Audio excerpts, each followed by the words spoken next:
नमस्कार साथियों। राजस्थान की कला, संस्कृति और इतिहास पे हम बात कर रहे हैं।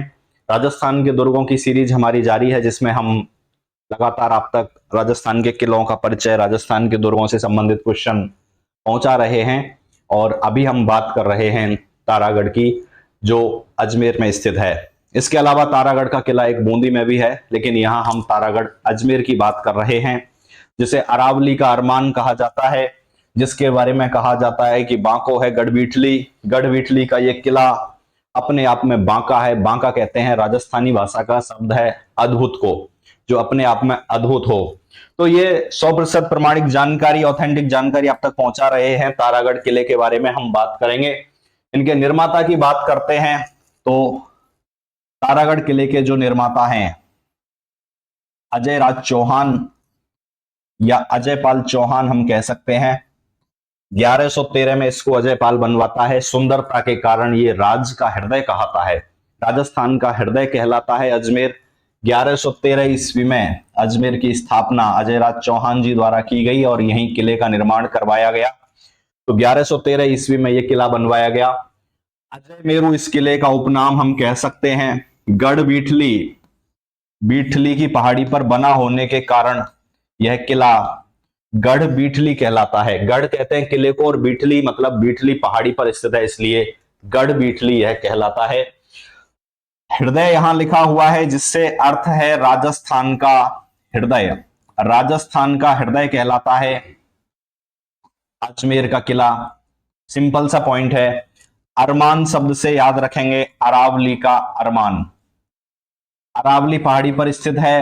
अरावली का अरमान इस किले को कहा जाता है। कौन से किले की बात कर रहे हैं?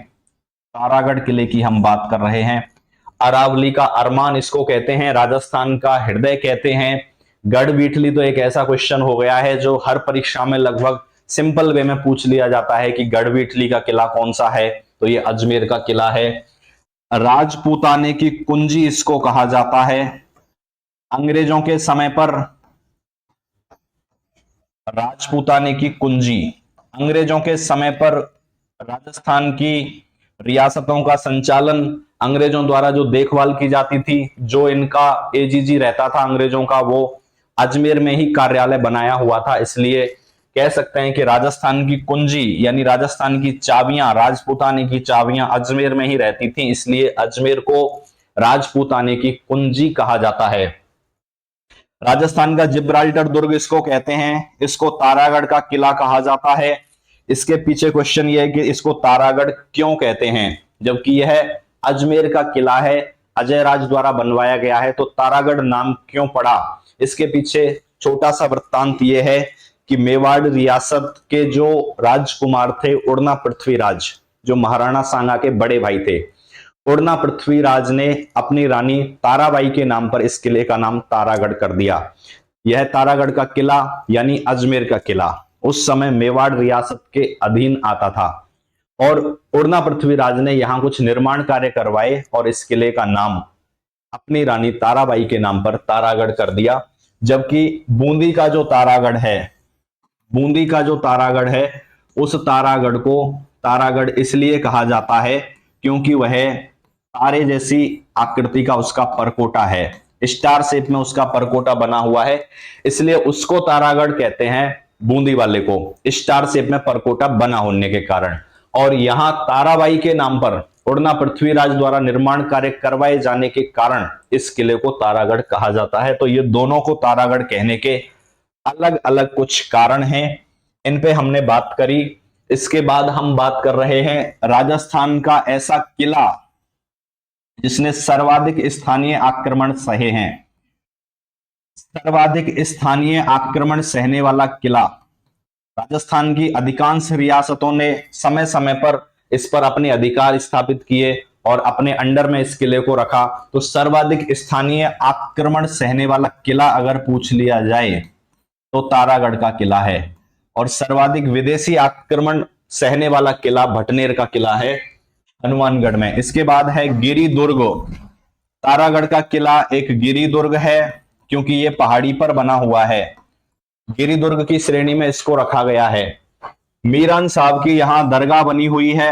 तारागढ़ के किले में एक दरगाह है, बड़ी प्रसिद्ध दरगाह है, जिसको मीरान साहब की दरगाह कहा जाता है। मीरान साहब यहाँ एक सेनापति थे और उनके नाम पर इस दरगाह का नामकरण हुआ है। मीरान साहब की दरगाह बनी हुई है तारागढ़ के किले में, और यहां विश्व की एकमात्र, भारत की एकमात्र, राजस्थान की एकमात्र घोड़े की मजार स्थित है। घोड़े की मजार जो पूरे विश्व की एकमात्र मजार बताई जाती है। ये जो घोड़ा है ये मीरान साहब का ही घोड़ा था। जैसे महाराणा प्रताप का घोड़ा चेतक है, उसी ढंग से मीरान साहब जो सेनापति थे इनका एक घोड़ा था। और मीरान साहब अक्सर कहा करते थे कि मेरा घोड़ा इतना वफादार है कि ये मेरे मरने से पहले अपनी जान की बाजी दे देगा। और घोड़े ने वही काम किया। मीरान साहब जब शहीद हुए तो उनका घोड़ा उनसे पहले शहीद हुआ। और मीरान साहब ये भी कहते थे कि मेरी पूजा करने से पहले, मुझे सम्मान देने से पहले मेरे घोड़े को सम्मान मिलना चाहिए। तो किले के अंदर मीरान साहब की जो दरगाह है उसके बाहर घोड़े की मजार बनी हुई है, और वहां दर्शनार्थी जाते हैं। लाल कपड़ा चढ़ाया जाता है, उड़द की चने की दाल वहां चढ़ाई जाती है। घोड़े की मजार पर ये भोग लगाने के बाद अंदर मीरान साहब की दरगाह में जियारत करने वाले जाते हैं। यहां शेर शाह सूरी ने एक जल स्रोत बनवाया है, हफ्ज जमाल के नाम से है। शेर शाह सूरी द्वारा बनवाया गया एक जल स्रोत है जिसको हफ्ज जमाल कहा गया है। तो ये याद रखना है, हफ्ज जमाल जल स्रोत है वो शेर शाह सूरी ने बनवाया है। तारागढ़ के किले में ये बना हुआ है। इतिहास प्रसिद्ध रूठी रानी जो मालदेव की रानी थी, उमादे, मालदेव की रूठी रानी उमादे तारागढ़ के किले में रही आजीवन। यह भी इतिहास का तथ्य है। किले की हम बात कर रहे हैं तो इतिहास में नहीं जाएंगे, हमें याद रखना है मालदेव की रूठी रानी उमादे जोधपुर रियासत में जब मालदेव से रूठ गई तो रूठने के बाद वो तारागढ़ के किले में रही थी। तो रूठी रानी का संबंध भी तारागढ़ के किले से है। पृथ्वीराज की रानी ताराबाई का संबंध भी तारागढ़ के किले से है। ये सारे तथ्य तारागढ़ किले के बारे में है। सर्वाधिक स्थानीय आक्रमण सहने वाला किला अगर पूछा जाए तो तारागढ़ का किला है। आइए कुछ ऐसे तथ्य जान लेते हैं जो राजस्थान हिंदी ग्रंथ अकादमी लिखती है, ऑथेंटिक प्रमाणिक जो जानकारी है। तो तारागढ़ दुर्ग की अभेद्यता के बारे में इतिहासकार विशप हैवर ने इन्होंने कहा है कि पर्वत के सर्वोच्च शिखर पर तारागढ़ नामक एक भव्य दुर्ग है जो लगभग 2 मील के घेरे में है, परंतु अपने अनियमित आकार एवं उबड़ खाबड़ धरातल के कारण इसमें 1200 से अधिक सैनिक नहीं रह सकते। तथापि कई दृष्टियों से शस्त्रागार के रूप में इसकी उपयोगिता असंदिग्ध है। मतलब ये उन्होंने कहा है विशप हैवर ने कि एक दुर्गम दुर्ग बना हुआ है तारागढ़ का किला, जहां बहुत सारे सैनिक तो नहीं रह सकते, लेकिन शस्त्रागार, यहाँ पर बारूद, गोला, ये सारी चीजें, शस्त्र रखे जा सकते हैं और इन पर किसी की दृष्टि नहीं जाएगी। ये शस्त्रों के लिए सुरक्षित जगह है। अधिकतर स्थलों पर इसकी चट्टान अति विकट और दुर्गम है। इसमें 12 महीने टांकों और झरनों से जलापूर्ति होती रहती है। दुर्ग के भीतर अन्न, घृत व अन्य खाद्य सामग्री सुरक्षित रखने के लिए विशाल भंडार बने हुए हैं। यदि यूरोपीय तकनीक को अपनाते हुए इसका जीर्णोद्धार करवाया जाए तो यह दूसरा जिब्राल्टर बन सकता है। अब आपको पता चल गया होगा कि राजस्थान का जिब्राल्टर या राजस्थान का दूसरा जिब्राल्टर या इतिहास का दूसरा जिब्राल्टर, इसको किसने कहा है? तो ये कथन विशप हैवर का है। विशप हैवर ने इसको दूसरा जिब्राल्टर नाम दिया है। इसके बाद बात करते हैं कुछ और तथ्य हैं इसके अंदर क्या क्या चीजें हैं तारागढ़ किले में। तो तारागढ़ की प्राचीर में 14 विशाल बुर्जें हैं, जिनमें घूंघट गुगड़ी, फूटी बुर्ज, नक्कारची की बुर्ज, श्रृंगार चंवरी बुर्ज, आर पार का अत्ता, जानू नायक की बुर्ज, पीपली बुर्ज, इब्राहिम शहीद की बुर्ज, दोराई बुर्ज, बांद्रा बुर्ज, इमली बुर्ज, खिड़की बुर्ज और फतेह बुर्ज आदि हैं। ये बुर्जों के नाम हैं, बड़ी परीक्षाओं में पूछ लिए जाते हैं, नाम दे दिए जाएं। घूंघट, जानू नायक, इमली, खिड़की इत्यादि क्या हैं? तो ये सारी की सारी तारागढ़ के किले में स्थित बुर्जें हैं। किले के भीतर 5 बड़े जलाशय बने हुए हैं। इनमें नाना साहब का झालरा, गोल झालरा, इब्राहिम का झालरा और बड़ा झालरा उल्लेखनीय हैं। ये जल स्रोत हैं किले के भीतर, जिनमें नाना साहब का झालरा काफी इंपॉर्टेंट है।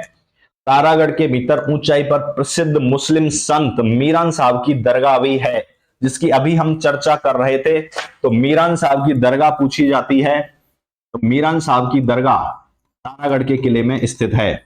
ये पॉइंट अभी हमने पढ़ा था। डॉक्टर गोपीनाथ शर्मा के अनुसार इन्होंने 1202 ईस्वी में किले की रक्षार्थ अपने प्राणों की आहुति दी थी। मीरान साहब ने 1202 ईस्वी के युद्ध में किले की रक्षा में अपने प्राण गंवा दिए थे। इतिहासकार गोपीनाथ शर्मा इस बात की पुष्टि करते हैं। तारागढ़ की पहाड़ी के ठीक नीचे एक प्राचीन गुफा है, सीसाखाना, जो गर्मियों में बिल्कुल ठंडी और सर्दियों में गर्म रहती है। संभवतः यह गुफा फायसागर के निकट चामुंडा माता की मंदिर की पहाड़ियों तक गई हुई है। अंदर एक गुफा का जिक्र है। संभवतः यह गुफा फायसागर के पास है, जिसके विषय में यह जनश्रुति है कि अंतिम हिंदू सम्राट पृथ्वीराज चौहान इस गुफा के रास्ते से चामुंडा माता के दर्शन करने के लिए जाया करते थे।